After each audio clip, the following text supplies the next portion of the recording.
Assalomu alaykum butun dunyodagi barliq aziz ko'ruvchilarimiz, Dunyo Uyg'ur qurultiyi Uyg'ur ovozi suhbat programmasiga xush keldinglar. Men programma riyosatchisi Baxtiyor Umar bo'laman. Aziz ko'ruvchilarimizniki suhbatni ko'rish jarayonida kanalimizga a'zo bo'lishni va hambarilishni unutib qolmaslikni umid qilamiz. Bugungi suhbatimizniki aziz mehmonlari Uyg'ur harakati tashkiloti va Uyg'ur tadqiqot markazining direktorlari Ravshan Abbos xonim va Abdulikim Idris apandilar. Bu bir jup qahramonni bugungi suhbatimizga taklif qildik. Xush keldinglar. Hoş bulduk. Bugungi temamiz bo'lsa, mushu ikki tashkilotninki elib berayotgan harakatlari to'g'riliq ham uning taraqqiyoti haqida bo'ldim. Qanamisa oldi bilan suhbatimizni Ravshan adamdan boshlaylik. Naiti xo'shallanarli bir xabar, yana Amerika Davlat Majlisi Uyg'ur kishilik huquq qurilishi bilan Uyg'ur harakati tashkilotini bu ikki tashkilot yillardan buyon Uyg'ur rayonidagi dafsandichilik va zulmni fosh qilishda ulgulik rol o'ynagan deb 2022-yillik Nobel tinchlik mukofotininki kollektiv nomzodlikka ko'rsatibdi. Bu ish muhojiratdagi Uyg'urlarni bizni nihoyatda suyundirdi va faxrlantirdi. Buning uchun sizlarni qizg'in tabriklash bilan birga, buning bilan bu nomzodlikka ko'rsatilishining orqa ko'rinishi, shundaqla bu nomzodlikning qanday bir tarixiy ahamiyati bor, oldi bilan sizning o'z og'zingizdan buni anglasak. Rahmat Ravshanada. Rahmat. Dastlabda bu nomzodlikka ko'rsatilishni bir agar sharaf desak, bu sharaf ya'ni bir mücadele ve bir jang biz uchun. Endi buni bir sharaf deyishga to'g'ri kelsa, bu sharaf dastlabda bizning shu vatandagi qonzor yig'layotgan barliq qarindoshlarimizga, ishg'oliyatdagi Sharqiy Turkistondagi bütün xalqimizga, ota-onalar, urug' tuqqanlar, endi mening Hadam Gulshan Abbosga o'xshash ve nurg'unlagan hammamizning urug' tuqqanlarimizga o'xshash Xitoyning zindonlarida, turmalarda yetayotgan millionlagan hadi-singillar, aka-inilar, do'st birodarlarimizga xos. Undan boshqa yana shu muhojiratda vatanimizningki dardini anglatib, o'tida kuyib pishayotgan bizning qahramon, jasur lager shohidlarimizga ve dunyoning hamma yerdagi barliq faoliyatchilarimizga ve bizni davomli qo'llab kelgan ve mushu vatan millat davosida oldin mengayotgan tashkilotlarimizga xos. Endi undan boshqa men Uyg'ur harakati tashkilotining o'zidan elib etsam, bizning tashkilotimizda dadisi dunyoga tunilgan, Uyg'ur xalqiga tunilgan ziyoli bo'lgan Yolqin Ro'zning o'g'li Kamal Turk Yolqin va Ilhom To'xtaninki qizi Javhar Ilhom va Rayla Davudning qizi Aqida Po'lat va undan boshqa yana fidokorlarimizdan Kanadadagi Mukarram Qurbon, Turnisa Matsidiq, shu to'xtamay oylarcha yolg'iz kishilik namoyishlarni qilib kelayotgan.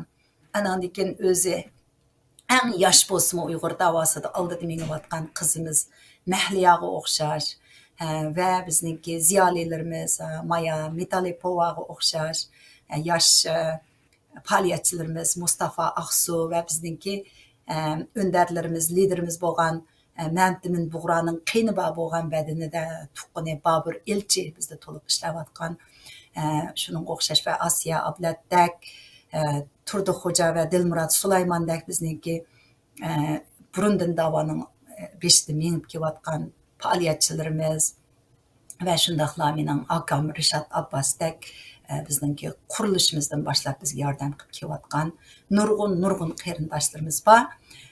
Shu hammamizningki o'rtaq tirishchanligimiz bilan shu bizning Uyg'ur harakati tashkilotimiz qurilgan 4 yildak vaqt bo'ldi hozir. Andan keyin men rasmiy xizmatimni tashlab, mening hadamning tutilgan 1 yillik xotira kunida, ya'ni hadam meningki 2018-yili 9-oyda tutilgan bo'lsa, 2019-yili 9-oyda men rasmiy maoshliq meningki yaxshi uzundan beri ishlab kelayotgan kasbiy xizmatimni tashlab, men bu da'voga rasmiy kasbiy kirdim. Shuningdan keyin mana biz kasbiy qilayotganimizga texi 2,5 yil bo'lmadi. Yani 2 yildan ortiq vaqtda bütün kuchimiz bilan kechini kunduzga ulab qilgan tirishchanliklarimizning bir muayyanlashishi deb qarayman. Shuning uchun endi bu birinchi qatim Uyg'ur tashkilotlarının kollektiv bo'lish sifati bilan bundaq bir sharafli mukofotga nomzod bo'lib ko'rsatilishi, shunga bu mukofotni alayli, ammayli oxirgi natijasi nima bo'lishidan qat'iy nazar bu hammamiz uchun bir tarixiy bir voqea deb tushunaman. Rahmat. Sizga bir to'lqin bo'lsam, ham yaxshi qo'llab berdi deb o'ylayman. Albatta. Qani rahmat Abdulikim aka. Ya, deb o'tganga o'xshash bu Sharqi Turkiston davosi yaqindan beri kasbiy shaklda elib berilyotidi va uzluksiz elib berilyotidi va xalqaro saviyada elib berilyotidi. Nurg'unlagan tashkilotlarda to'liq maoshli xodimlar ishlayotidi va bu xalqaro saviyada elib berilyotidi.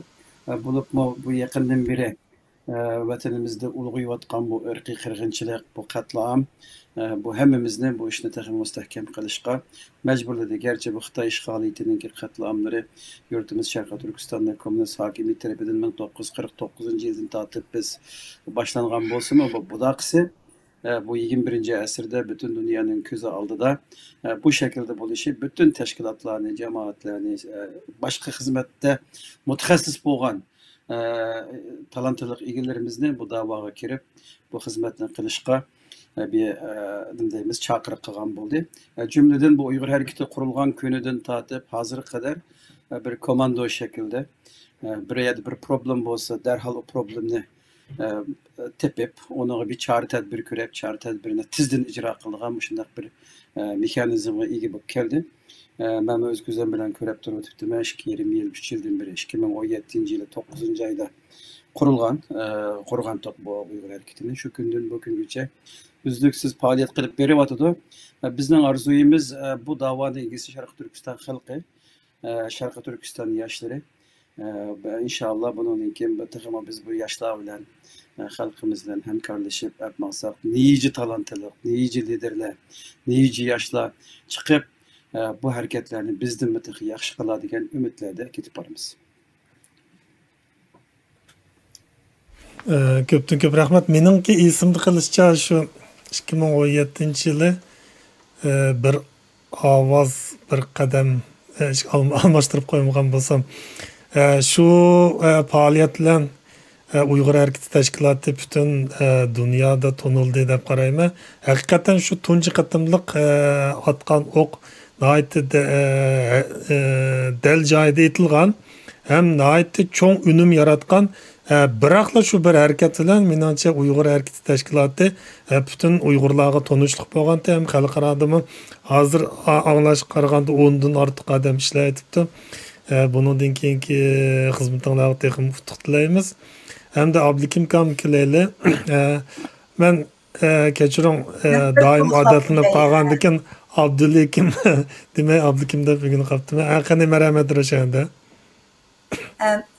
Bizde endi men boya sanıganlarım hammasi fidokorlik bilan shu bizningki Uyg'ur harakati tashkilotida ishlayotgan, uningdan boshqa yana Turkiyada, Kanadada, Avstraliyada, Yevropada nurg'un yoshlarimiz bor, biroq kasbiy maoshli ishlayotgan odam o'n emas hozircha aran 4. Shuni bir to'liqlab qo'yay. Rahmat. Demişim iqtisodiy sababdan bizniki 95%'dan ortiq odam bütün shu davo sepida pidoyi shaklda ishlaydi haqiqatan. Anda bo'lsa Abdulikim İdris Efendi kelayli. Sizmi shu yozgan Qizil qiyomat nomli kitobingizning ta'siri nihoyatda cho'ng bo'ldi deb o'ylayman. U to'g'riliq paranglashishga sizning vaqtingiz aldirash bo'lgandikan, xizmatingiz aldirash bo'lgandikan hech bir vaqt chiqarishga imkon bo'lmadi hozirgacha. Kitob nashr qilgandan keyin taraqqiyoti hozir qanday bo'yotidi, qancha xil tilga tarjim qilindi, ya'ni u kitobingizning davomi bormi? Buningga qo'shib shu Uyg'ur tadqiqot markazininki qurilishi, shu kitob bilan munosabatli kitob menga qisqa so'zlab bergandingiz. Bu tadqiqot markazini bir tanishtirib so'zlab bersangiz rahmat. Ko'p rahmat mana bu fursatni kitob to'g'riliq va tadqiqot markazi to'g'riliq berganingiz uchun rahmat aytaman. Hammamizga ma'lum bo'lganidek, men ota-onam bilan aloqamni 25 aprel 2017-yili yo'qotdim. Oxirgi vaqt men onam bilan so'zlashgan vaqtimda onam bundan keyin bizga telefon qilmang bolam.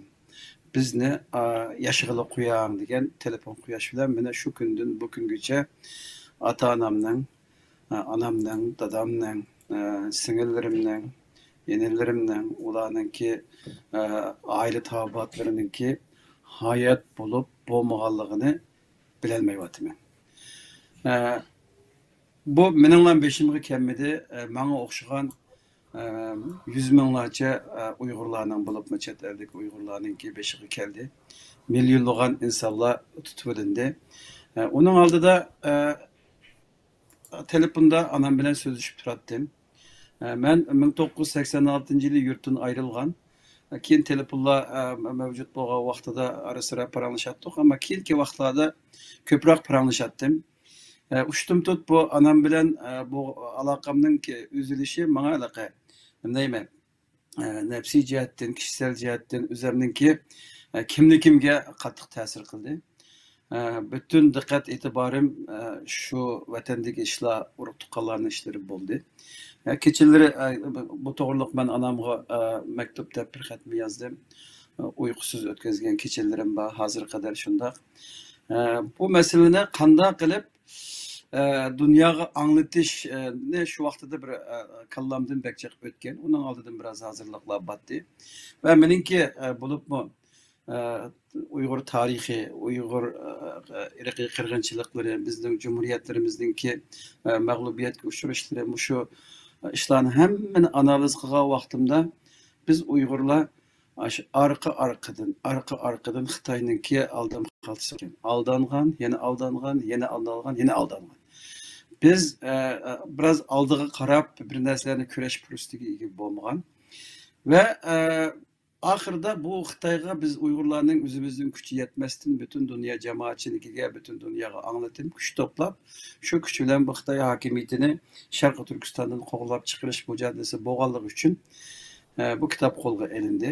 Gapni biroz qisqartsam, elinib Uyg'urlarningki qon, jon, mal, bala hamma to'lagan badallardan yakunlangan bu tajribani bizning qo'shnilarimiz bo'lgan musulmon davlati va dunyo jamoatchiliklar o'rtoqlash haqida bu kitobni qo'lga olgandik.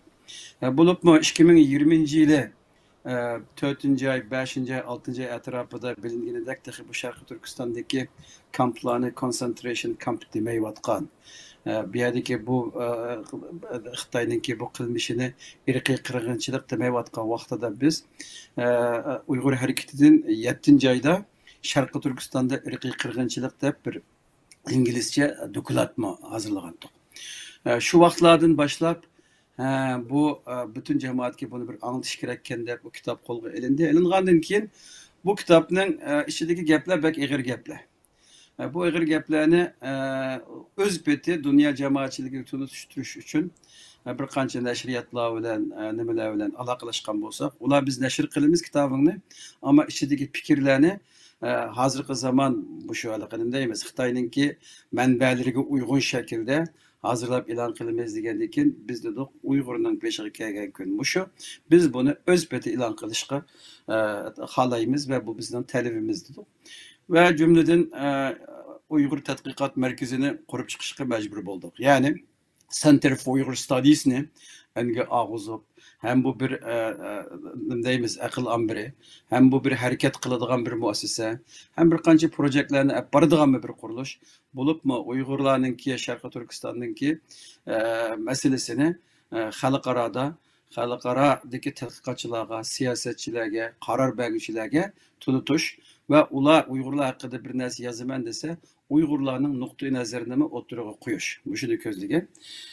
Kitobni 2021-yili nashr qildik, ammo bu tashkilot 2020-yili 13-oyda anga elingan. Shu kundan bu kungacha davom qilyapmiz. Endi kitobning masalasi kelsa, kitob inglizcha va turkcha chiqargan edik. İngilizcesi mi birinci nimesi tügeyde kaldı. Onunki yeni biraz nima deymiz hazırlık qilib kirgizilgan ba'zi materiallarni kirgizib texim onu mükemmel qilib nashr qilish oldida turyapmiz.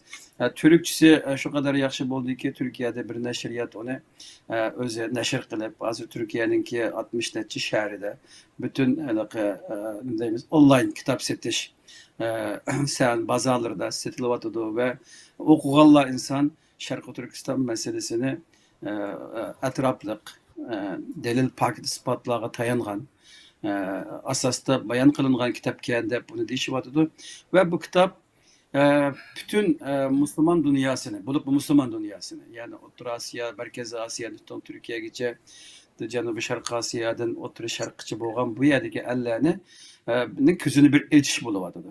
Yani Xitoy Sharqiy Turkistonliklarni ham aldab o'tib ketmasdan hozir butun dunyoni aldashga bo'lib, musulmonlarni asosan bir aldashga urilayotganligi uchun buning ta'siri bo'lyapti. İnşallah bu kitobninki davomi bo'ladi. Bu kitobninki amaliy qo'lga keltirilgan paketlardan sizmi bu o'tgan yili 2021 yili sotqa aktiv qatnashdingiz, başdan oxirigacha bo'ldingiz ve Londonda o'z ko'zingiz bilan ko'rdingiz. Bu kitap 200 ga yaqin kitap Angliyadagi islomiy muassasalarda, masjidlarda, qurilishlarda, jamiyatlarda taqtilgan. Ular bularni o'qib ta'sirini ko'rgandan keyin mana Stand for Uyghurs degan Angliyada qurildi. Uyg'urlarni qo'llash guruhi bu 50 dan jiq tashkilotlarning birlashib qurgan bir qurilish. Buning biz aktiv qatnashdik. Onun faoliyatları 7. ayının biri bo'ldi, 11. ayınınki 13'ü bo'ldi inşallah. Bu yıl mı 7. ayının 5'i umumiy yüzünde bir faaliyetga hazırlık kılıvatımız. Şundakla Müslüman devletlerinde mi buluvatıdı. Bazı Arap karındaşlarımızın hazır talep geldi. Arapçıya tercüme kılgan bolsak da inşallah Arapçıya ben üzerime Arapçı bilmem ama uzun bo'ldi Arapça. Bundaq bir çoğun narsani yezib qilmag'ili ama o'zim tahrirlab hozirlab qilishga inshaalloh buni vaqt chiqaraman deb qarayman. Kitobniki ahvoli mushunchalik. Uyg'ur tadqiqot markaziga kelsak, Uyg'ur tadqiqot markazi o'zining faoliyatlarini olib beryapti. Uyg'ur tadqiqot markaziga bu Sharqiy Turkiston meselesini ilmiy yo'sinda anlatishni, tushuntirishni, buningda xalqaro diplomasiyasi bo'lsin, stratejiyaları olsun, siyasi yolları olsun, akademiyasi olsun, bir yerde tesirimizi göstereyimiz deydiğen nurgulluğun bizninki ziyali, alim, meyli sanatın olsun, ticaretin olsun, dini sahiden olsun, teşkilatlardan olsun bu insanlar bu mevcut. Bilginizde benim okulamdan hele organize kılış işi keledi, teşkilleş işi keledi. Ben bunun da teşkilleş işini elip gidip varım. İnşallah yakında bir tüp qarindoshlarimiz o'tirg'ich hazırlıklarımızı qılıvatımız ve tadqiqotlarimizni elib boryapmiz. Hem xizmatimiz bilan hem inşallah bir grupimiz bilan bu ishni davomli qilishga bilimizni bog'layapmiz. Xudoyim ko'rsa yaqingi kunlarda inshaalloh texmi yaxshi bo'ladi. Endi men bu yerda bir narsani qatmoqchiman. Bu tashkilotninki qurilishi hozir mavjud bor tashkilotlarga yoki mayli Uyghur Akademiyası olsun, Uyghur Tadqiqot İnstitutu olsun, Avrupa Uyghur Tadqiqot İnstitutu olsun ve Uyghur Tadqiqot merkezleri olsun. Bularning işini ben bir tatib olaman degandim. Ularning qilgan ishlariga yordamchi bo'lib, ular yetish bulanmagan ishlarni qilish, ular bilan hamkorlashish, bu bütün tashkilotlarni qo'llash, texmo, nima deymiz? Ular bilan hamkorlashib, kuchni bir yerga akilib, bundaq bir faoliyat qilishni ko'zlayapmiz ve bulunduğumuz, o'zimiz hozir biz Amerikaning Washingtonda bo'lyapmiz. Washingtonda K Street'da minglagan aql ambarlari bor. Ya'ni ma ziyodalik qildi degan bir narsa yo'q. Bizning Uyg'urlarning oramizdami? Buningdan keyin xuddi ko'chalarda siyosiy sahnlarda faoliyat qilayotganga o'xshash aqliy jihatdanmi fikrlarni ishlab chiqarish.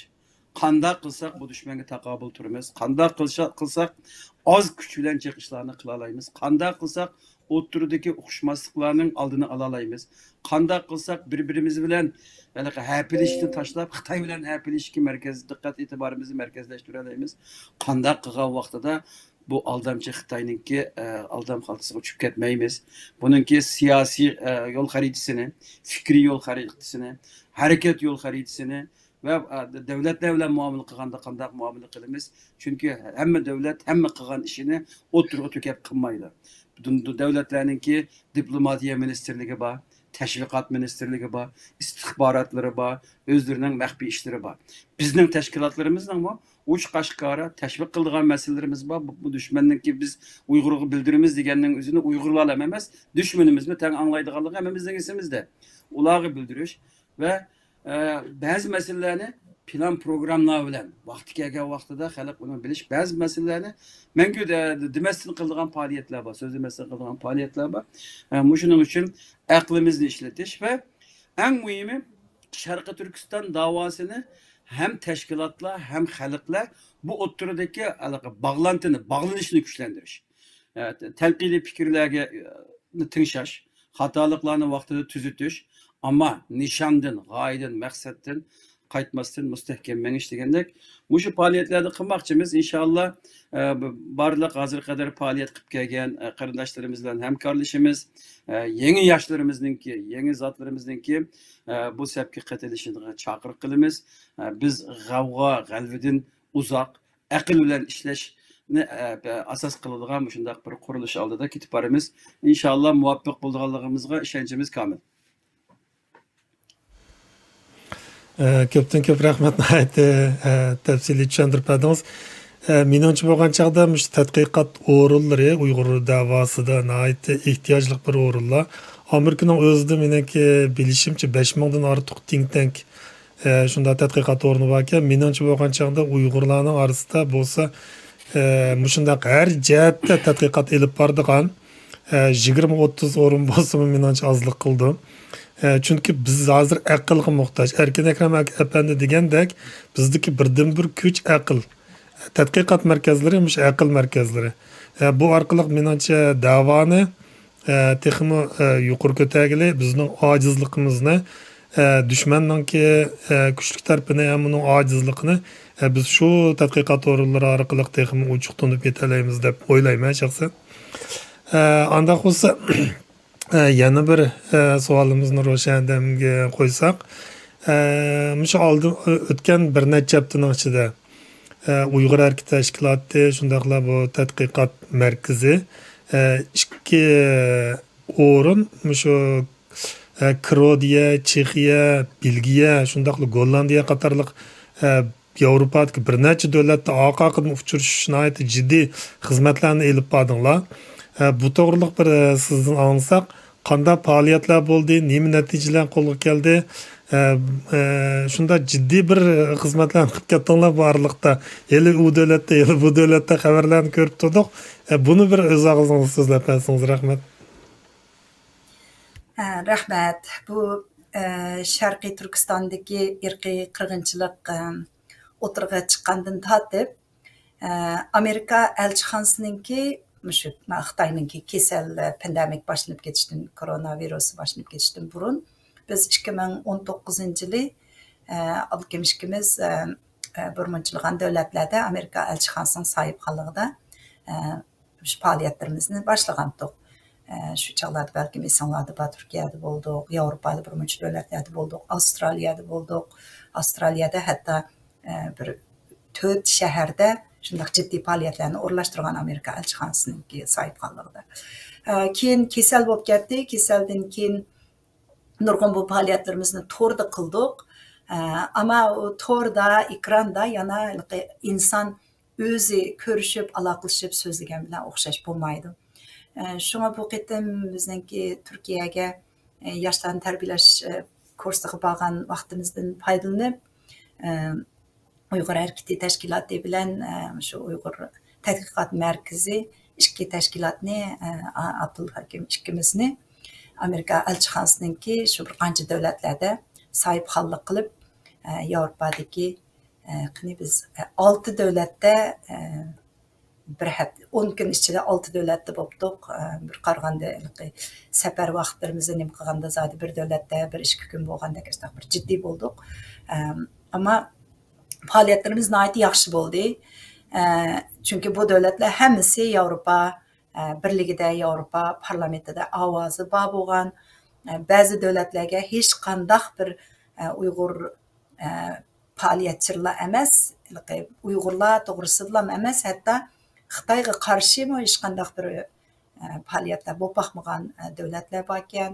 Andan keyin Amerika elchixonasining o'zining nurg'unlagan diplomatlari boshqa davlatlar bilan shu davlatlarning siyosiy va diplomatik faoliyatlarida bo'lganlarmi bu Uyg'urlarning bugun beshiga kelayotgan Sharqiy Turkistondagi qirg'inchilikni shundoq bir qirg'inchilik bo'lyotidi, shundoq bir zulmlar bo'lyotidi deb bilsimi, tafsilotini bilmaydi ekan.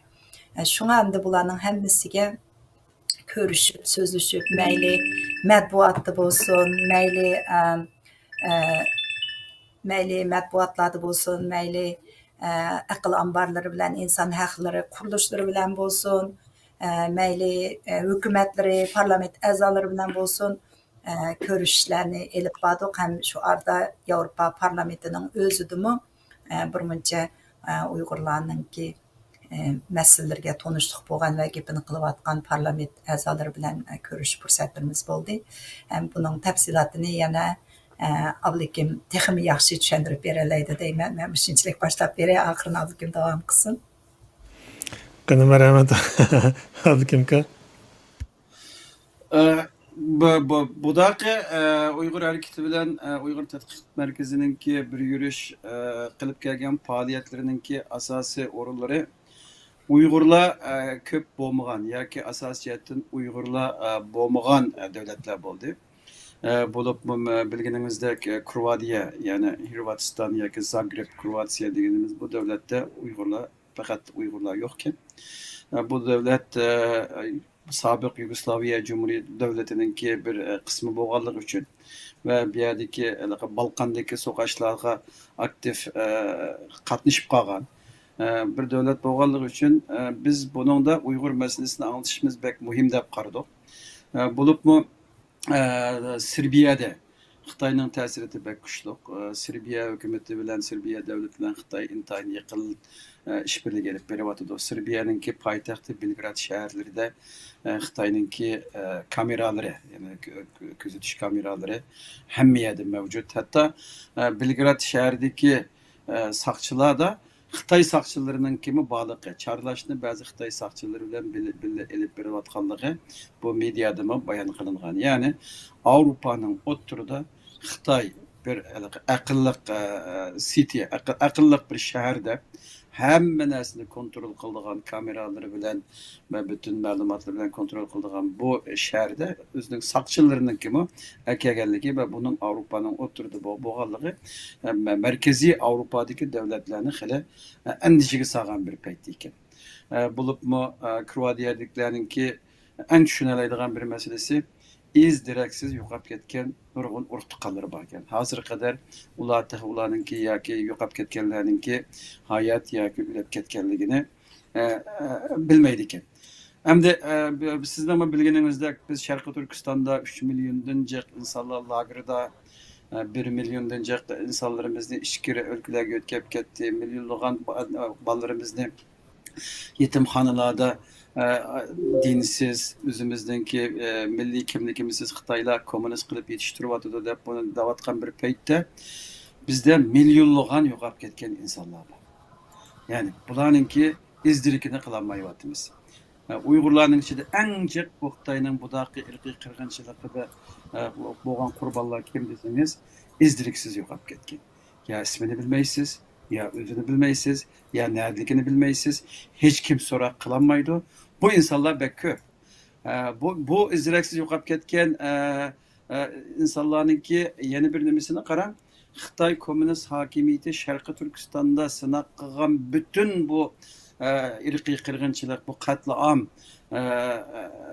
asboblarini, texniklarini, programlarini hozir boshqa yerga o'tkazildi. Bo'libmi Hong Kongga o'tkazildi.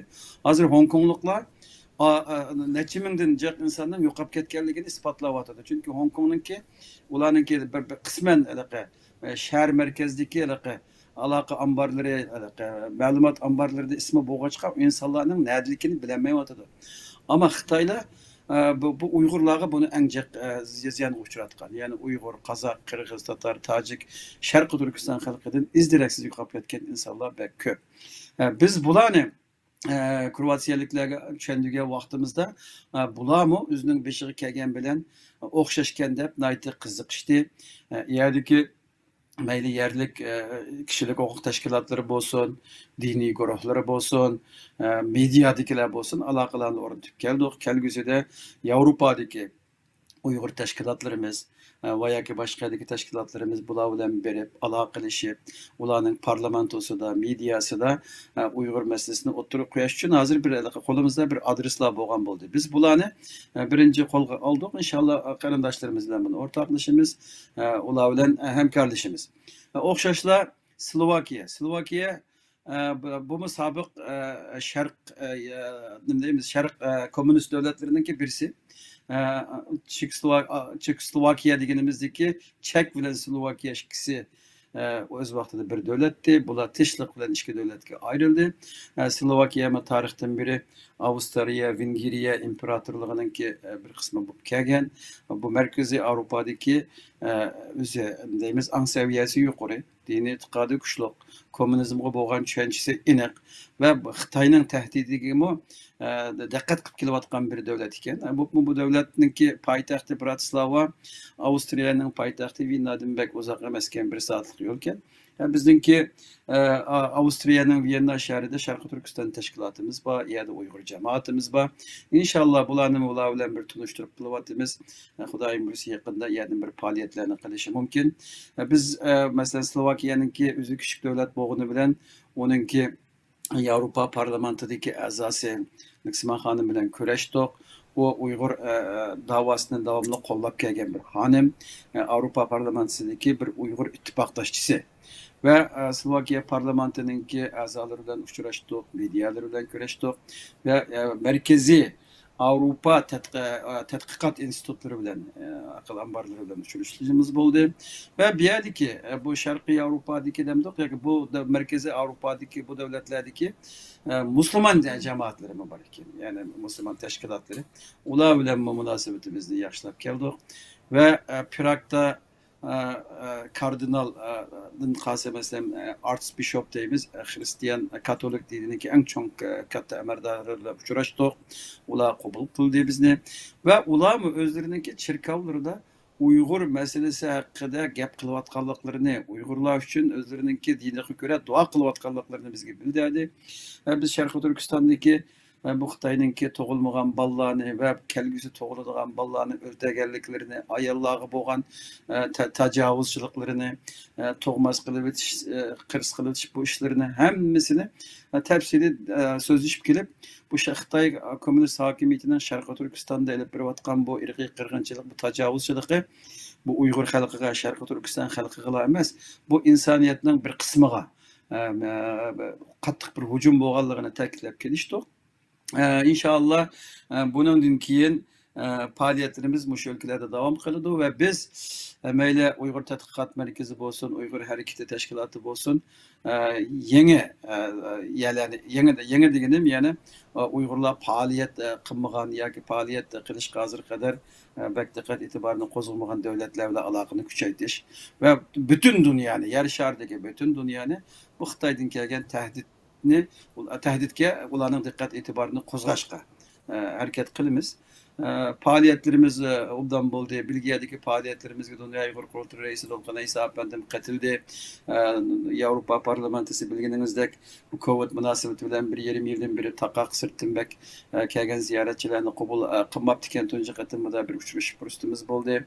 Ular bilan kelgusi qiladigan planlarimizni deyishdik va bizningki eng muhim meselemizden biri bunun için Xitoy texmo g'aljirlashib chet eldagi Uyg'urlarga qilgan besimini kuchaytirishi mumkin deb buni uzundan beri tahlil qilib kelayotgan edik. Mana bu Turkiyada birinchi nimasini o'tirg'a qo'ydi, Hira maktabini taqash nimasi ketib bordi. Bundan keyin musulmon davlatlarda yoki 3-el davlatlarda u davlatdan bu davlatga kelgan Uyg'urlarni bir qiyinchilik turg'izishi mumkin Xitoy. Bunda vaqtida qanday ishlarni olib boramiz, Yevropa komissarligi bundan qanday bir yo'l tuta oladi, bu masalani dunyo jamoatchiligi qanday tuta olamiz degandek bu şekillerde faaliyetlerimizni elip bardık. Hem de Uygur hareketininki bolsun Uygur Tədqiqat Merkezininki asası prinsipi bütün Şarkı Türkistan teşkilatları bilen hemkarlaşış, bir işni iki katım kılmaslık, okşaş işni bir katım kılgandan keyin yaxşı qilish, bir-birimiz bilan hamkorlashish bu merkezning ishini bakchim tutyapmiz ve biz bu qo'lga keltirgan aloqalarning hammasini Şarkı Türkistan teşkilatları bilen rehberleri bilen ortaklaşımız deb qaraymiz.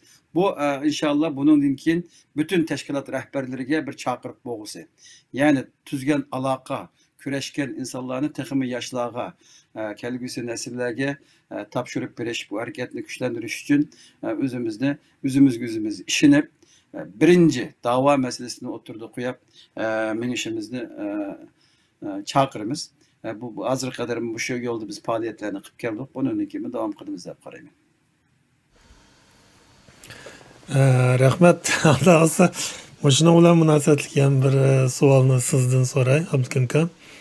Bu Turkiyadagi Ibn Khaldun Universitetida Sharq Turkiston gruppasi deb bir guruh qurilibdi. Siz bu guruhda bor ekansiz.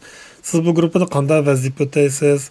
Shundaqla sizning bir necha yildan beri Angliya abay deb o'tdingiz, ya'ni boshqa bir necha davlatda musulmon jamoatini qo'zg'ash uchun jiq faoliyatlarni qilganligingizni anglab ham o'z ko'zimiz bilan ko'rib kelyapmiz.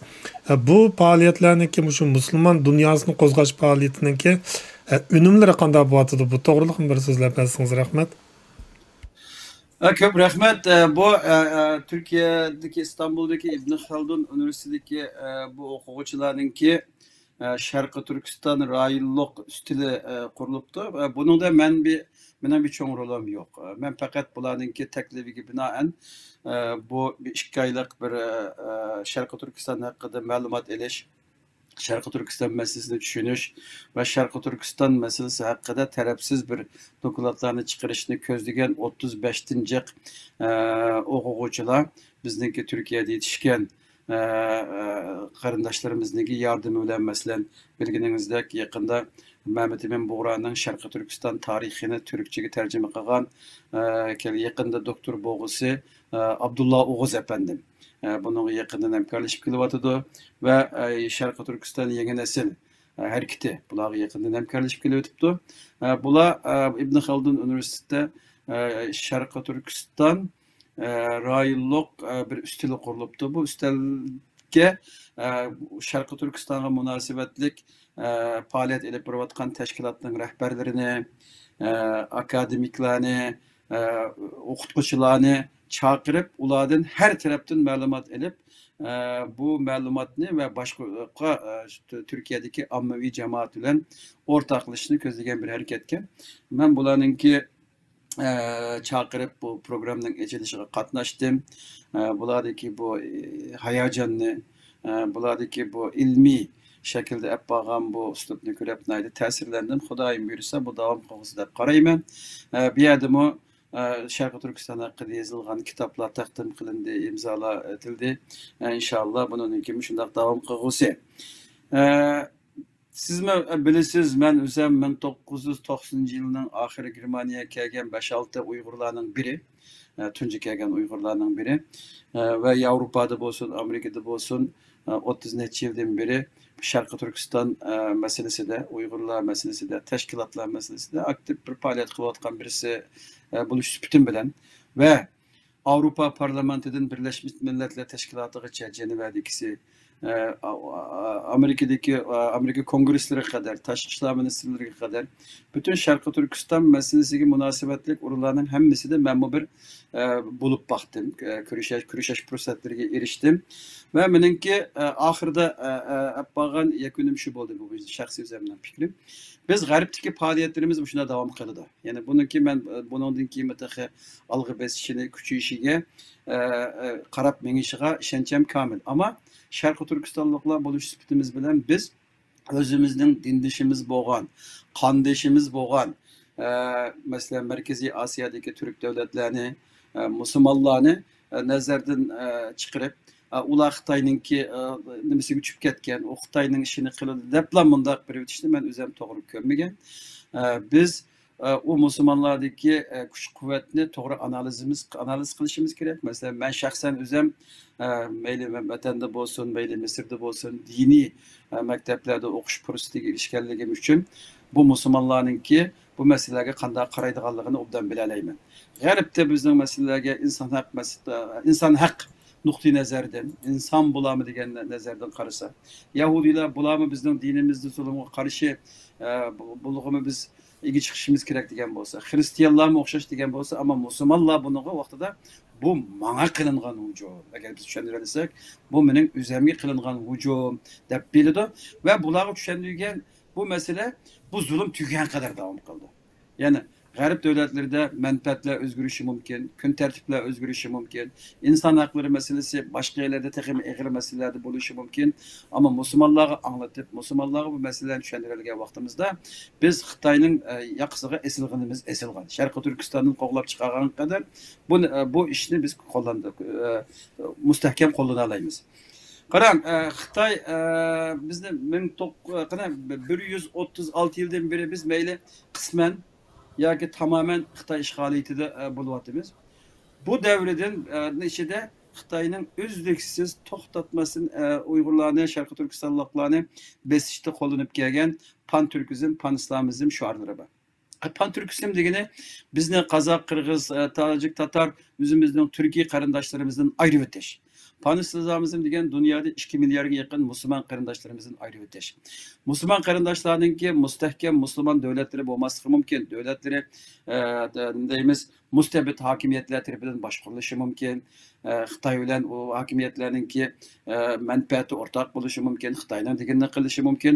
Ammo bu yerda yana bir musulmon ummati, musulmon xalqi bor. Agar biz bu musulmon ummatiga Sharqiy Turkistonda bo'layotgan masalan o'z peti anglata olsak, masalan Qur'oni Karimni Xitoyning ko'ydaganligini biz musulmonlarga tushuntira olsak, Qur'oni Karim faqat Uyg'urlarga nozil qilgan kitob emas, butun insoniyatga jumladan musulmonlarga nozil qilgan kitob. Masjidlar Allohning uyi deymiz. Masjidlarni qo'g'dash faqat Qashqardagi masjidlarga, Qashqardagi qarindoshlarimizga, ya Xotandagi qarindoshlarimiz emas, butun musulmonlarning ustiga tushgan bir vazifa. Agar islom dinini bir kasallik, bu bir virus, bu bir qaloqlik desa, butun musulmonlarning kimligiga, shaxsiyatiga qilingan bir hujum. Agar biz bu masalalarni o'z peti, o'z nimasi bilan deyalisak, tushundira olsak, bu musulmon qarindoshlarimiz bu Sharqiy Turkistonliklarni qo'g'dashda davomli yanimizda bo'ladi deb qarayman. Shuning uchun mana hozir bizningki nimalarimiz, harakatlarimiz g'arb va erkin dunyodagi musulmon tashkilotlari, musulmon jamoatlari bilan bo'lgan qadar biz musulmon davlatlarga berib, musulmon davlatlarga masalamizni anlatib, mayli O'rischaga qilgan musulmonlar bo'lsin, o Markaziy Osiyodagi musulmonlar bo'lsin, arablar bo'lsin, Janubiy Sharqiy Osiyodagi musulmonlar bo'lsin, g'arbdagi musulmonlar bo'lsin, bularga tushuntira olishimiz kerak. Bo'libmi Uyg'ur tadqiqot markazininki bundan keyin bu Uyg'ur masalasini anglatishda bu masalani jiddiy tutib, ham g'arb davlatlariga Uyg'ur nuqtai nazaridan manbalarni ishlab chiqarsa, bir tarafdan musulmon qarindoshlarimiz Sharqiy Turkiston masalasiningki bu diniy nuqtai nazardan, insoniy nuqtai nazardan, demokratiya, erkinlik nuqtai nazarlaridan o'tirg'a qo'yib, texmo harakatlarni olib boramiz deb qarayman. Bu harakatlar bo'layotdi, har xil tashkilotlar har yerda olib boryotdi. Biz ular bilan hamkorlashib, bu ishni buniki mustahkam qilamiz deb qarayman. Ko'pdan ko'p rahmat. Xudoyim texmo kuch-quvvat ado qilsin ishqinglarga. Endi Ro'shan Adamga qaytib kelaylik. Yana bir savol. Uyg'ur harakati tashkiloti Amerika elchixonasi va Yevropa demokratiya fondining o'rinlashtirishi bilan Bryussel axborot klubida adingiz haqida ishlangan Adamni izlayman degan filmning qo'yilishi va axborot yig'ini o'tkazdinglar. Hamda bu filmning ishlanish jarayonini men bilsam bir yildan ortiq vaqt ketdi deyman. Andan keyin e'lon qilingandan keyingi ta'sirini bir so'zlab bersangiz. Rahmat. Rahmat. U Brukselda o'tkazilgan filmning qo'yilishiga ashadagi jurnalistlar bo'lsin, andan keyin bir qism diplomatlar yo boshqa Faaliyetçilerden sırt Dünya Uyghur Kurultayı'nın reisi Dolqun İsa Efendim kelip özü qatnaştı. Hem filmnin işleyicisi, direktörü Cevat Efendim özümü keldi. Endi bu film yalğız mening hadam uchunla emas, mening hadam nada deb ism qo'yilgan bilan buningda shu Dolqun İsa Efendimdek va boshqa nurg'unlagan faoliyatchilar, mutaxassislar Uyg'urlarninki gapini qilayotgan Adrian Zansdek, Gardner Bowingtondek va boshqa nurg'unlagan va bizning jasur qahramon lager shohidlarimiz Ömer Bekulidek, Qalbinur Sidiq, Gulbahor xonim, Zumrat Davud, Mehrigul Tursun degandek nurg'unlagan kishilar bu filmdan o'rin olgan. Shunga endi bu film pütüp chiqqandan keyin deganingizga o'xshash bu filmni ishlash uchun 1 yildek vaqt ketdi.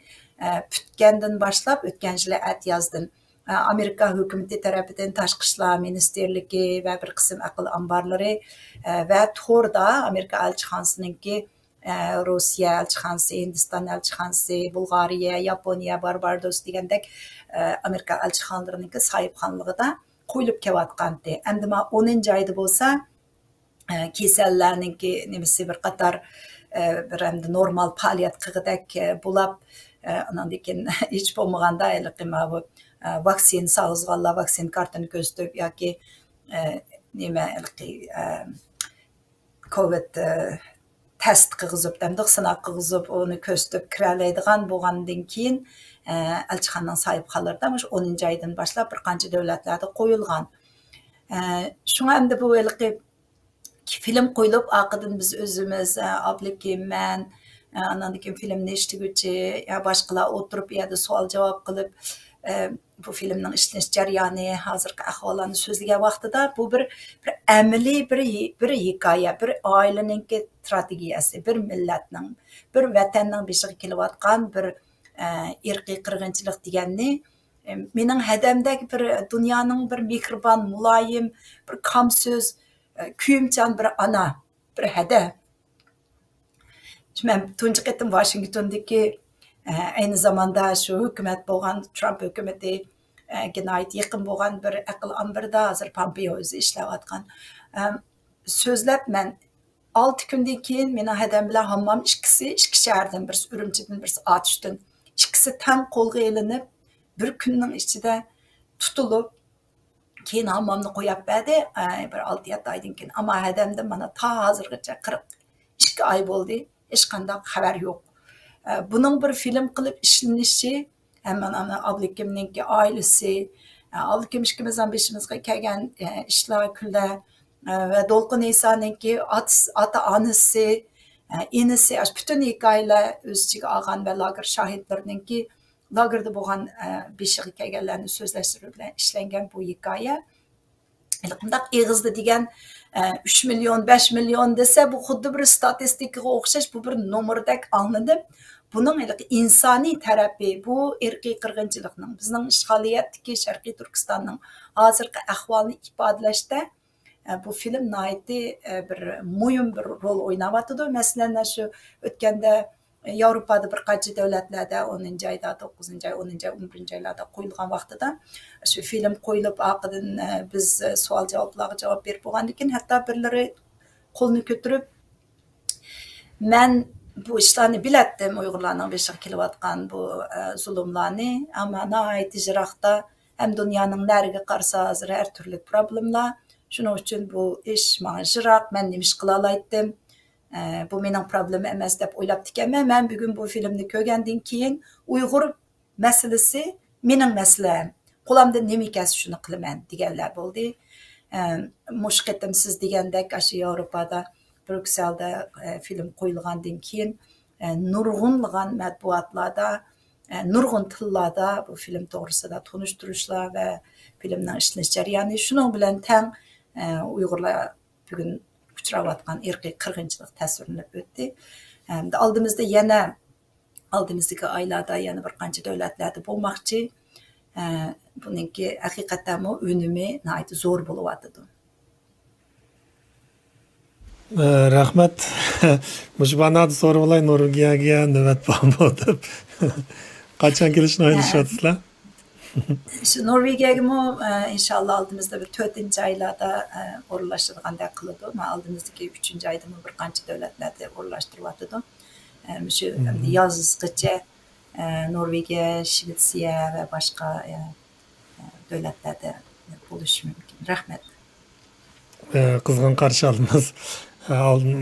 Oldin uqtirib kelsanglar bo'lsa Norvegiyadami hukumat o'rinlari bilan ko'rishib cho'ng bir faoliyat o'tkazishga qo'limiz ko'ksimizda. Anda bo'lsa yana oxirgi savolimizni Abdukim qo'yaylik. Buning baribir Roshadam Abdukim javob bersin deydi. Uyg'ur harakati tashkiloti bilan o'sha tadqiqot markazi Istanbulda shundoqla Berlinda nihoyatda cho'ng yoshlarni tarbiyalash kursini ochdinglar. Bu kurslarning unumi qanday bo'lyapti Abdukim aka? Andan keyin qaysi turlar bo'yicha tarbiyalayapsizlar yoshlarni? Bu to'g'riliq bir so'zlab bersangiz rahmat. Xo'sh, Dünya Uyg'ur qurultiyi Uyg'ur yoshlarını tarbiyalash kursini boshlagani uzun bo'ldi, xabaringiz bor. Bugungi yoshlarimiz şu kurslarga qatnashgan yoki atrofida bo'lgan qarindoshlarimiz aktiv Uyg'ur jamoat ishida fikri qo'zg'ab, yaxshi ish bo'lsin deb berayotganlar bor. Bu Uyg'ur harakatidagi İstanbul'da yaşlarını terbiyeleş kursundan bu tuncu qetim qısa emas. Bunun burunlu bir qancha qetim berip yaşlarını meyli resmi bolsun, gayri resmi bolsun terbiyeleş, ularını qollaş, ularını quvvetleş, ularının keynide buluş, ularga davamlıq işkini uçuk tutuş, her qandaq narsaga ihtiyacı bolsa biz yanılarda badiş bu faaliyetlerini davam qilib kelgan. Bu da İstanbul'daki yaşlarını terbiyeleş faaliyetiga mo yaşlarınki İstanbul'dan bolsun, Türkiye'ninki Bursa, Ankara, Kayseri, başka şehirlerdekiler qatnaştı. Bu kurs fakat o yaşlarga anda qılыңlar, munda qılыңlar dep bir işlem emas. Yaşlarını oturuğa kelip, ularınki özlerininki qanday qilamiz degan savolni so'g'izish. Yani o sualını sorguzuş. Ular o suallarını sordu, gruplar kuruldu. Kurslar açılgandan keyin özüge münasebetlik, alaqandaymiz, alaqaş gruplarga münasebetlik temalarda professorlarni, siyasiyonlarni, başkalarını çağırıp söhbetleşip programlarını elip beriyotidu. Bu kurslardaki maksat o kurslarını bir 2-3 gün eçiplam ular hemme narsani bir ütüp bo'lib olmaydi, hem ular mı qilib olmaydi. Ama yaşlarda şundak bir talant var. Yaşlarda şundak bir kabiliyet var. O kabiliyetini, bu talantını, bu yaşlardaki bu iradeni Şarkı Türkistan milli meselesiga qarata uyg'otish, onun sual sorguzuş. Bu işlerini bununki qanday yapsak, bu yeniç yapsak qanday bo'ladi deganni ko'zlash. Biz şunu bilişimiz gerek. Her günü bir gün mangandan keyin yeni bir gün keladi. Yeni bir günde bu her qanday iş yeniçe bo'ladi. Bunun keynidan qo'llab menish kerak. 10 yıl burunqi faaliyet uslubi bugungiga ba'zi uygun keladi, ko'pisi uygun kelmaydi. Bu yoshlarga 10 yıl burun biz qilgan faaliyetlerimizni bu ish bunda bo'ladi deb turishimizning bir nimasi yo'q. Ular yenici faaliyetlerini hep barıdı ama yaşlarınki, bu yaş nesillerinki biladigan bir muhim işten birisi Şarkı Türkistan tarihini, Şarkı Türkistan davasının tarihini biliş gerek. Şarkı Türkistan davası için, Şarkı Türkistan milleti için, Şarkı Türkistan'daki azatlık için bir qadam ağan, bir eğiz gap qilgan, bir tiyin pul bergen, bir qadam mangan. Bularni kömesine içeri bağlı olmaydı. Hemmini qadrlash kerak. Şarkı Türkistan için turumlarda yatqanlarninki hayatını qadrlashimiz kerak. Şarkı Türkistan için şiir yazganlarning şiirlerini qadrlashimiz kerak. Şarkı Türkistanlıklar için dua qilgan qo'llarga amin deyishimiz kerak. Bunu biz tashlab qo'yib, ular hech narsa qilmadim, men qilaman deb hechga bağlı olmaydi. Qachonki Şarkı Türkistan xalqi Şarkı Türkistan için kurash qilgan, Şarkı Türkistan için fidokorlik qilgan her bir insonni qadrlaydi ekan, uningki analarga, balavoqlarga igi chiqalaydi ekan, o aldıga keyliga qaramasdan Şarkı Türkistan için jang qilishga hozir bo'ladi. Bu seviyeni, bu iradeni ortaklaşış için bu yaşlar bilan bo'lgan hareketler bo'lyapti. Meyli Türk mutaxassislar bo'lsin, chet ellik mutaxassislar bo'lsin, Uyg'ur mutaxassislar bo'lsin, bular o'zaro so'zlashib, suhbat elishib, bu shunday bir bo'ldi. Biz bu yoshlarni tarbiyalash kursini faqatlam ustozlar berib dars beradigan emas, özara bir söhbetleşiş, özara birbirini tinşaş. Qandaq qilgan vaqtida bu yaşlarımız texmi aktif, bu Şarkı Türkistan milli mücadelesininki aktif bir azası buludu degan bu temalarni ishlashga tirishdik. İnşallah g'alaba bo'ldi deb qarayman va bundan keyinmi har bir qatim qilgan bu faoliyatdan tajriba saboqlarni yakunlab oldimizga qarab ketib boramiz. Bundan keyin bir qancha dona yana kurslar bo'ladi. Bo'libmi Şarkı Türkistanlık yaşlar bilen Şarkı Türkistan'da hazır kadar faaliyet qilib kelayotgan inqilobchilarning o'tirisidagi uqishmaslikni yoki bir-biriga bo'lgan hurmatni qanday qilishni mushu so'zlish orqali, tingshash orqali, bir-birimizga yo'l qo'yish orqali qo'lga keltirgili bo'ldi deb men shunday deb qarayman va Uyg'ur harakatidagilar shunday deb qarab bunga ishlab ketib boradi. Inshaalloh arzuyimiz Şarkı Türkistan'ın yaşları, Şarkı Türkistan'ın kelgüsü, rehberleri, Şarkı Türkistan davasını, bugün Şarkı Türkistan'ın davası nereden kelgen bolsa, aşağıdan, aşı yerden başlayıp menişini kolga keltiriş için timiz gerek dep qarayman. Bu dava, Şarkı Türkistan davası çok bir dava. Birer teşkilattan bir çok dava. Bunu obdan bilişimiz gerek. Uygurlardan bir çok dava. Ben davamlıq dep keldiğim bir gepim var. 1998 yılı Kazakistan'daki Almatı şehrinde ben bizdeki sabık Şarkı Türkistan Cumhuriyeti'nin katibi Abdurrahman Mahsum bilen bir kuruşaş prosesindeki sazavarı bolgan idim.